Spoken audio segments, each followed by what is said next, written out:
The autumn rain drummed steadily against the arched glass ceiling of Union Station as Elena stood frozen in her ivory wedding dress, mascara streaking down her cheeks. Her phone had buzzed with a text message 20 minutes ago, just as she'd been about to walk down the aisle. "Can't do this. I'm sorry. I'm at the airport." Marcus, her fiancé of 3 years, had simply left. No explanation beyond those 9 cowardly words. Now she stood in the middle of the crowded station, her elaborate train collecting dirt and gum wrappers, completely numb to the curious stares of travelers rushing past. She had fled the church in a haze of humiliation, grabbing her pre-packed honeymoon suitcase and climbing into the waiting limousine before anyone could stop her. She told the driver to take her anywhere, and somehow they'd ended up here, at the station where she and Marcus had first met 5 years ago. The irony wasn't lost on her. She wasn't sure what she was doing here, standing like a ghost between departing trains and arriving passengers. Maybe she was hoping to reverse time, to undo whatever had gone wrong. Or maybe she just needed to be somewhere that felt transitional, suspended between one life and another, because she certainly couldn't go back to the church or forward to the honeymoon suite reserved under both their names. "Miss? Are you all right?"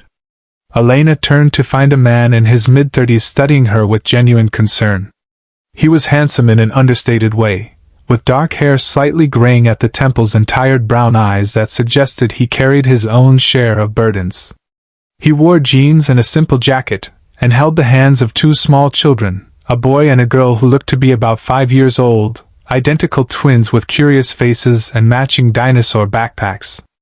"I'm fine," Elena lied automatically, then laughed bitterly at how absurd that statement was given her current appearance. The man glanced at the children, then back at her. "You don't look fine. You look like someone who just had the worst day of her life." He paused. "I know that look because I've worn it myself." Something in his voice, a raw honesty that matched her own devastation, made Elena's composure crack. "My wedding was supposed to be 20 minutes ago. The groom decided he'd rather catch a flight to anywhere else instead." "Daddy, why is the pretty lady crying?" the little girl asked, tugging on the man's sleeve. "Because sometimes grown-ups have sad days too, sweetie," he answered gently, then looked back at Elena. "I'm Daniel. These are my twins, Sophie and Michael. We're on our way to visit my sister in Portland, trying to escape our own ghosts for a few days." "Elena," she managed. "And I have nowhere to escape to. I can't go home. Everything there is ours, was ours. I don't even know where to begin untangling a life." Daniel seemed to consider something, studying her face as if weighing a decision. The twins had started playing some kind of patty cake game with each other, their attention momentarily diverted. When he spoke again, his voice carried a strange mixture of desperation and hope that Elena couldn't quite place. "This is going to sound absolutely insane, and I apologize in advance for even saying it, but I'm going to say it anyway because life is too short and too unpredictable not to." He took a breath. "Please come with me. My twins need a mother." Elena stared at him, certain she'd misheard. "I'm sorry, what?" "I know how it sounds. I know this is crazy. But hear me out." Daniel glanced at the twins again, his expression softening with such love and pain that Elena felt her heart constrict. "Their mother, my wife Sarah, died 18 months ago. Cancer. It was fast and brutal and unfair, and these 2 beautiful kids lost the most important person in their world. I've been trying to be enough for them, but I'm not. I can't braid hair properly or remember which stuffed animal needs to sleep on which side of the bed or do the voices right when we read their favorite books. I'm so sorry for your loss, but you can't seriously be asking me to. I'm not asking you to replace her. No one could ever do that." Daniel's voice cracked slightly. "But watching you standing here in that dress, looking as lost as I've felt for the past year and a half, something just clicked. You look like someone who just had her future ripped away. Well, I'm someone who's been stumbling through each day trying to build a future for my kids while grieving the one we lost. Maybe we're both exactly where we need to be right now." Elena should have walked away. This was madness, the kind of impulsive encounter that belonged in movies, not real life. But something in Daniel's words resonated in the hollow space where her own future had been.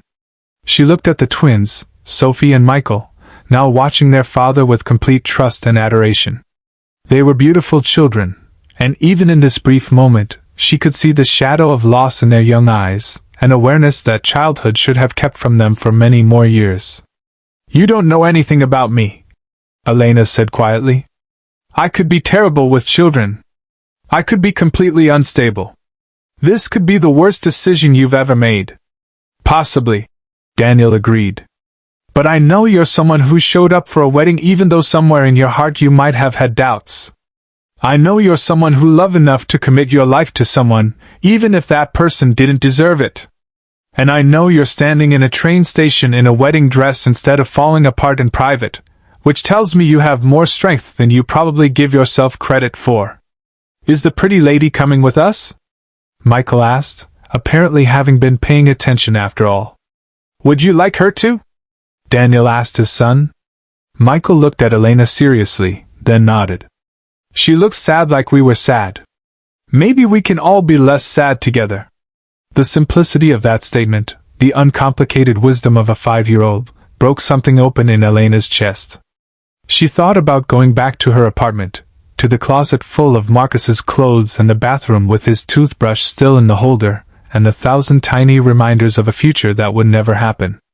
She thought about the pitying looks from friends and family, the awkward questions, the suffocating sympathy that would smother her for months. Or she could get on a train with a widowed father and his 2 children and simply disappear into a different life, even if just for a few days. "I don't have a ticket," she heard herself say.